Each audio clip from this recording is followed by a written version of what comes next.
All right, it has come the first podcast of 2013. Welcome back to the David Jim podcast show. Screw it, we're not on Facebook anymore. We're on YouTube now. Before we get into our show, let's give an explanation here on what went on.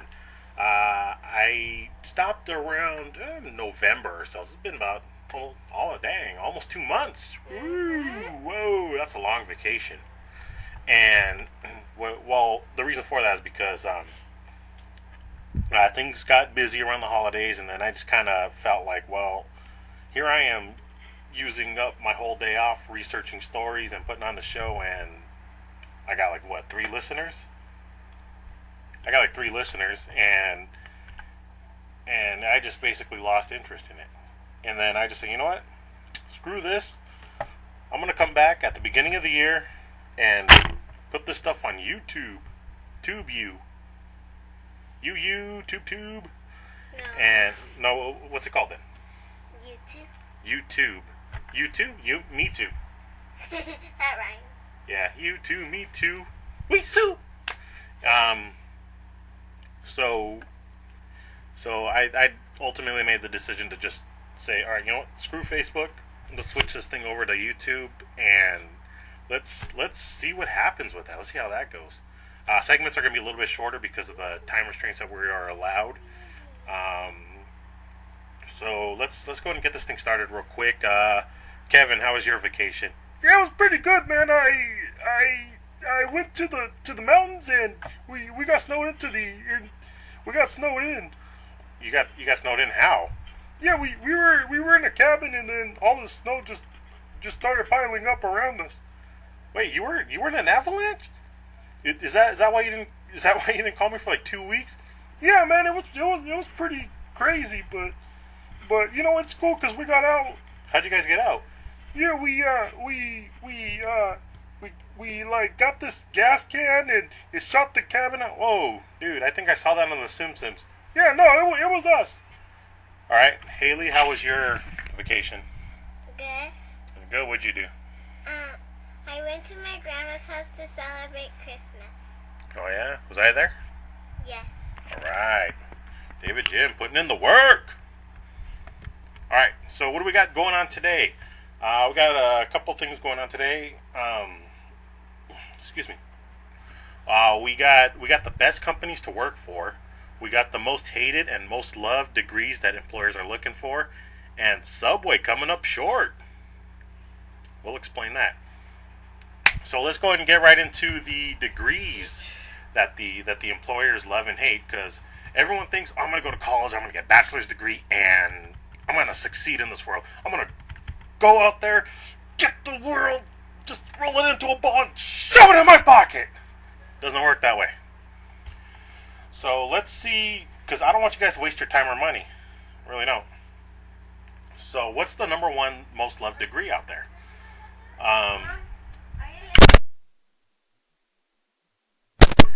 The most loved degree, number one, is a bachelor's in healthcare. Healthcare administration, I should say. So, you know, if you have a passion for healthcare and then you want to pursue more of like a leadership kind of role, not just like a secondary, hey, go get me coffee and donuts, hold the urine kind of thing. You just want to get in there and take charge. So, according to the United States Department of Labor, between 2010, 3 years ago. Wow, yeah, that's right. We're in 2013, so about 3 years. You know, I still think 1999. See, I'm all screwed up. I still think the year 1990 was 10 years ago. It's been 23. So the United States Department of Labor, from 3 years ago, 2010, to about 7 years from now, 2020, approximately 10-year gap right there. Their projections are 28% of all new jobs in the United States economy will be in the healthcare and social assistance industry. So what that means is they're expecting all the new jobs that are going to be created. That's over 1/4. That's almost a third. Pretty good odds there, guys.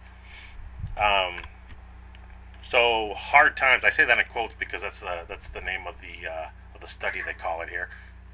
Hard times reports found a 2.9% unemployment rate. Unemployment rate for experienced healthcare and medical administrative services grad. Blech. So, if you really want to get into this kind of what's the word I'm looking for? Career, I should say. Healthcare administration is the way to go, guys. What's the number one hated degree? You want to take a guess? No? Okay. I can tell you one thing, it's not history. It's a bachelor's degree in architecture. What? But wait a minute, David. I'm confused. I thought that being an architect, having a bachelor's degree in architecture, was a wonderful thing. Well, you're kind of right and you're kind of wrong, okay? And I'm going to explain to you why. Okay, an architecture may not be such a hated degree. There's just not too many employers out there who love it. They're not like, hey, this guy's got a, who do we go for? Okay, this guy's got the education for it, but this guy actually has the experience in it. So you gotta, it's the way it goes in the world, guys. So it's all tied to the capital markets and the implosion, not explosion, implosion of the housing market. Meaning it just basically crumbled within itself over the past few years. Housing, yeah, it imploded. It's not exploding where there's houses everywhere. No, it's remember back about 15 years ago, everywhere you turn there were housing developments being built everywhere. Yeah, that's not happening now. No, you rarely see construction sites nowadays. If you noticed, I bet you're probably thinking about that right now. Like, wow, remember all those buildings they were building up there, and all those houses and stuff that they were building. Sorry, guys, that's going down. So what happens when that goes down? Construction goes down. And who's basically the spearhead of the construction business? The architecture. Because the architecture is the one who, sets up the blueprints and tells you where to build, and it's, yeah. You see where I'm going. What? What am I doing wrong? They're supposed to build by themselves. What's supposed to be? The houses are supposed to build themselves? Yeah, because when they need you, if you don't know how to do it, then they'll do it. Okay, yeah, but that's a construction worker. Yeah. Okay, the ones who tell them what to build and where to build it are called architectures. You ever see the Brady Bunch show? Okay, well, the father of the show, he was an architecture, or an architect, whatever, and he would, you guys have seen the show, here's a something, la la la la la. I haven't. I've seen it plenty of times. I know what I'm talking about. But yeah, that's space. That's just how it goes, guys. The number 2 love degree. Ooh, love, meaning we love this degree. Number 2, communications. So if there's one thing you guys like doing out there on the internet is communicating. Twitter, Facebook, chat rooms. Does anyone have a chat room? Anyone go to a chat room? No? No buddy list, no nothing? Yeah, if you were born around my time and grew up around my time, you know what a buddy list is. If you're younger than me, it's basically like having friends on Facebook, only it's a buddy list, and people actually talk to you back then, directly, one-on-one. They would send you what's called an instant message, which for you guys is like a text message on a computer with a full keyboard. So basically a BlackBerry was a computer, you just couldn't carry it in your pocket. Yeah. People might, what? I want to talk about Ted. Whoa. Well, we could do the movie segment last. Okay? We'll do it last. Just, hold on, I gotta get through these stories here. So there's all that stuff going on at basically every minute of every day. So degree in communication seems like it'd be relevant. So a report by, again, the Hard Times. Wow. Sounds like a porno movie. The Hard Times report found a 7.4% unemployment rate among recent grads of communications. And the unemployment rate for expected grads was even lower at 6.3, meaning there's jobs coming in for that. But what's behind the strong numbers? There's reports out there that communications is growing, even though print journals is not. So, in the world of the newspaper and magazines and all that is going into tablet form, basically. Tablets, computers, it's all going to be electronic. Basically, no printing.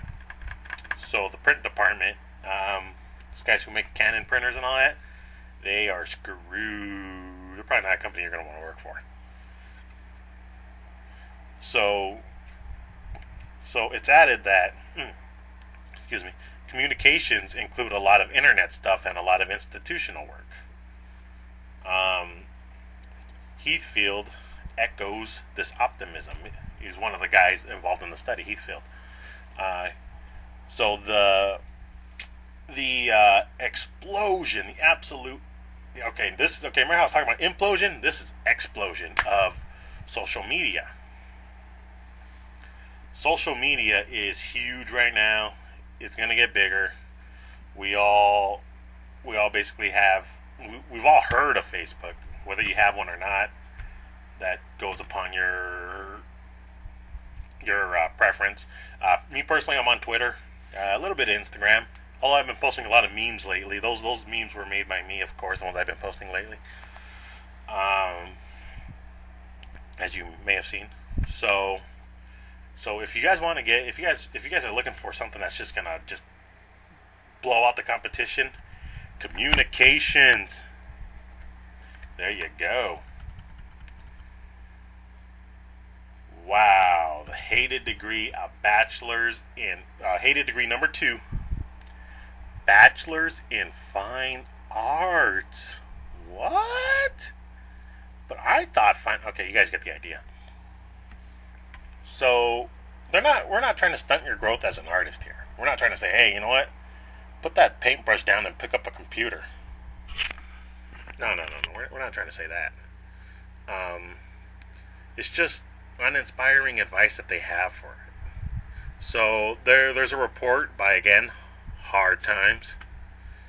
Yes, alright, all you immature high school, junior high kids. Hard Times. I'll give you 3 seconds. 1, 2, 3. Okay, you should be done laughing now. The unemployment rate for fine arts grads is 12.6%, guys. Oh, experienced grads is it's actually, well, I mean, when you think about it, it's actually quite significantly better. It's 7.3%.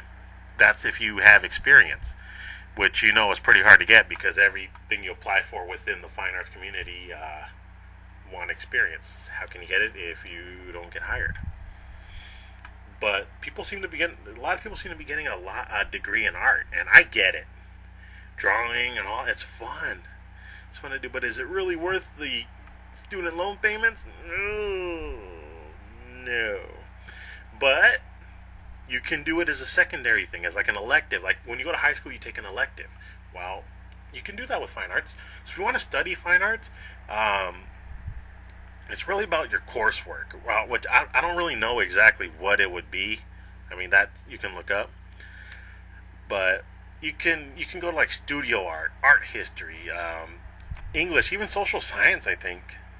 Although I don't know how those degrees are faring, but that does involve some kind of fine arts that you can take if you're really passionate about it.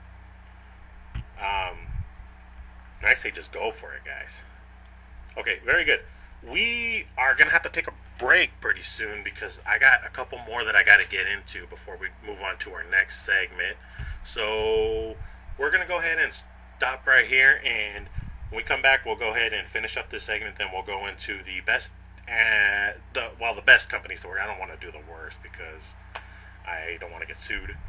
The best companies to work for, and we are going to talk about why Subway came up short, and every inch matters.